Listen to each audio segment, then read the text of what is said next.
Ang talinghaga tungkol sa tatlong alipin. Habang nakikinig ang mga tao, ikinuwento ni Jesus sa kanila ang isang talinghaga.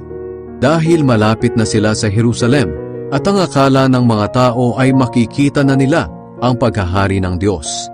Sinabi ni Jesus, "May isang kilala at mayamang tao na pumunta sa malayong lugar upang tanggapin ang autoridad bilang hari sa kanyang lugar. At pagkatapos nito'y babalik siya agad sa kanyang bayan. Bago siya umalis, tinawag niya ang 10 sa mga alipin niya at binigyan sila ng magkakaparehong halaga ng pera. Pagkatapos sinabi niya sa kanila, 'Gawin ninyo itong puhunan sa negosyo hanggang sa bumalik ako.'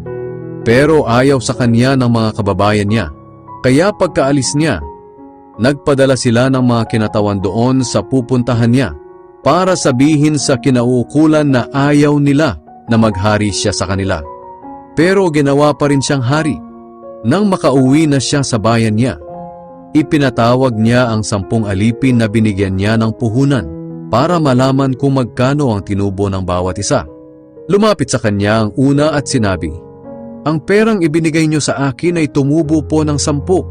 Sinabi ng hari, "Magaling, mabuti kang alipin. At dahil naging tapat ka sa kakaunting ipinagkatiwala sa iyo, pamamahalain kita sa 10 lungsod." Lumapit ang ikalawa at nagsabi, "Ang pera po na ibinigay niyo sa akin ay tumubo ng 5. Sinabi ng hari, "Mamamahala ka sa 5 lungsod."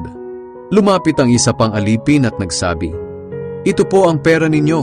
Binalot ko po sa isang panyo dahil natatakot ako sa inyo.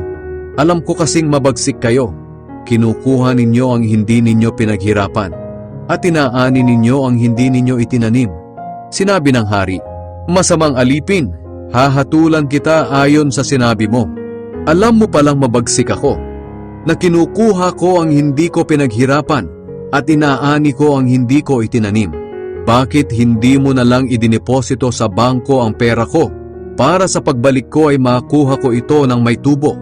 Sinabi ng hari sa mga naroon, "Kunin niyo sa kanya ang pera at ibigay sa tumubo ng 10.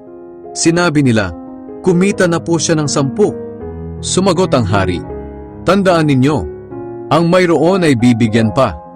Ngunit ang wala, kahit ang kaunting nasa kanya, ay kukunin pa. Tungkol naman sa mga kaaway ko na ayaw pasakop sa akin bilang hari, dalhin niyo sila rito at patayin sa harap ko."